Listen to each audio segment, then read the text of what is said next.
All right, welcome back to the channel. It's your boy Fanon, and in this video, we're going to talk about Gervonta Tank Davis and Devin Haney and what Leonard Ellerby, CEO of Mayweather Promotions, had to say about a fight between the two of them, and talks specifically about the sparring that took place between Devin Haney and Gervonta Davis and what he thinks that means.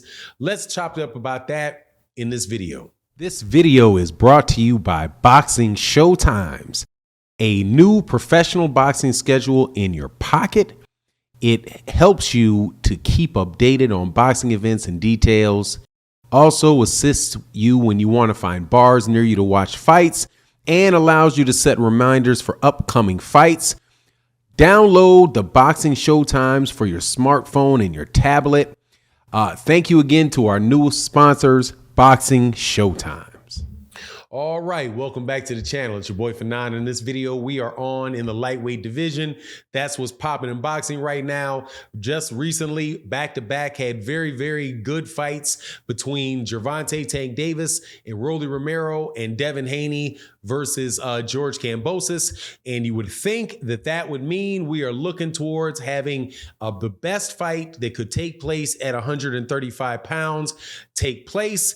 However, that is not the tone that is coming out of the Haney camp, not specifically Devin Haney, but not coming out of the Top Rank camp and not coming out of the Mayweather Jr. camp. However, the Gervonta Tank Davis camp, which is Mayweather Promotions.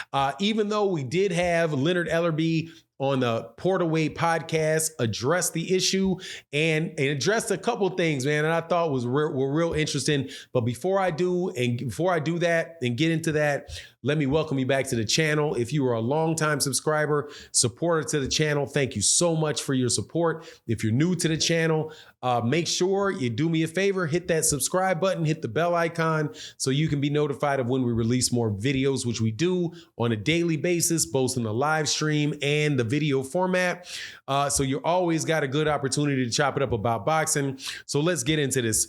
First things first, Leonard Ellerby talked about, and he alluded to, but there was no doubt about what he was talking about, the sparring that took place between Devin Haney and Gervonta Davis and what he thinks would happen in a fight between Devin and Gervonta Davis, right? So the first thing that he said is, first and foremost, that he doesn't care what happens in sparring. There's nobody that Gervonta Davis can't beat at 135 pounds. He said, I'm not going to name names, but that includes anybody in the weight division. And he specifically says, I don't care about talk about sparring.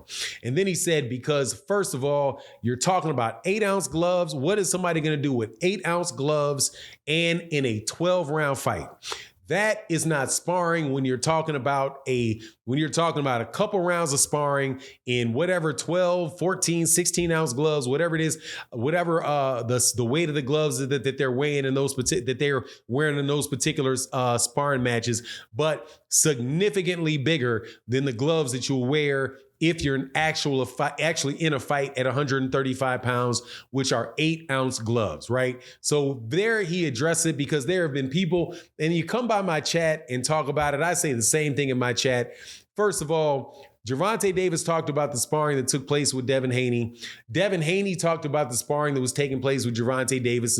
And I do believe somebody told me in the chat that he had offered $10,000 to buy the footage from the sparring match from Ellie Sethback or whoever recorded it. So he was that much wanted to buy that and put it out there on the internet so everybody can see the job that he did on Gervonta Davis. For Gervonta Davis's part, Gervonta Davis said, look, yeah, I sparred him, and this is what happened. Yeah, he put in a good match. However, I was just off of a plane, had not warmed up, had not prepared for a fight, got in there, and as soon as I started catching up with them, Floyd jumped in the ring, started grabbing my arm and holding my arm back when I'm trying to punch. I hurt him and rocked him.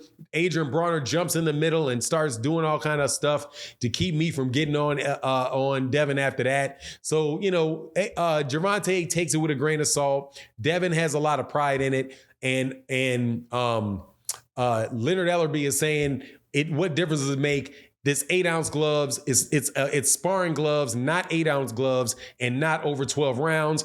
And we will see a different fight if Devin had to fight him over 12 rounds and had to and was getting hit with real fighting size gloves, right? However, that's not the most important thing that he said. Pretty much, he said, "Look, man, Devin Haney. Devin Haney is a top-ranked fighter, and top-ranked fighters." And he is going to be in a situation where Devin is going to fight a bunch of in-house fights. That's what Top Rank and Bob Arum are going to do with him. So they're not even going to be ready and open to fighting Gervonta. But still, what we're looking forward to, what we're looking to do, and this is Gervonta Davis's camp, Floyd Mayweather Jr., Leonard Ellerby. What they're looking to do is they're looking to make big fights, and Devin Haney still is not a big fight. Gervonta Davis is filling up arenas, selling out arenas, doing pay-per-views. That's the level of fighter that he is, and those guys have not gotten to that level, and so they're going to have to up their game in order to get a fight with Gervonta, which honestly, man, is from a business standpoint, obviously is the truth of the matter. If somebody is selling out arenas and doing a lot of pay-per-views and has really got the eye and the attention of most boxing fans, then they're going to go about doing the thing that they're doing, regardless of whether or not somebody else has belts from a sanctioning body, multiple belts from a sanctioning body. And this is something I wish that people would appreciate, especially when they're talking about, Terrence Crawford and Errol Spence Jr., or at least when that was the case, that those different sides of the street are a very, very real thing. Bob Arum is not interested in feeding fighters to the PBC. Now, I know people are going to say, well, there's been fights that have made between the PBC and Top Rank. Usually when Top Rank does that, it's when they feel very confident that they know that fighter is going to win that fight, or when they inject themselves into a fight, inject themselves into a fight that was already going to be made, like the Deontay Wilder versus Tyson Fury fights. But, it does seem, however, moving forward, that we're going to have that split where Gervonta is going to be fighting whoever Gervonta Davis fights, and he's not more than likely going to be fighting the guys over there at Top Rank until one of those guys pop out the top and really become some type of attraction or draw, because that's clearly what those guys' focus is on. And so then you have the Ryan Garcia and the Gervonta fight, which Leonard Ellerby said as well. And he's like, look, Ryan Garcia can talk all Ryan Garcia wants. Ryan Garcia, works with Oscar De La Hoya, and so he's going to have to get out there and talk to Oscar De La Hoya and see if that fight can be made. But more than likely, Oscar De La Hoya is not going to want to make that fight either, because of the fact that Ryan Garcia is a draw and is somebody that can sell out stadiums, they can sell tickets, and can keep Golden Boy's name out there in the forefront. So, I do believe what we're going to see in the lightweight division is we're going to see a worse scenario of what's in the lightweight division than what went on in the 147-pound division, or what's going on in the 160-pound, 68, 75-pound thing, where Canelo Alvarez is jumping all around the place, picking whatever belts he wants to fight for. You got a cash cow in that division, and that cash cow knows it's the cash cow and ain't taking short money or a short type of situation to make those belt fights, those fights happen. It's going to have to be incumbent upon the guys that are in that division who are not big attractions to, do what's necessary to make that fight if they are really trying to make that fight, right?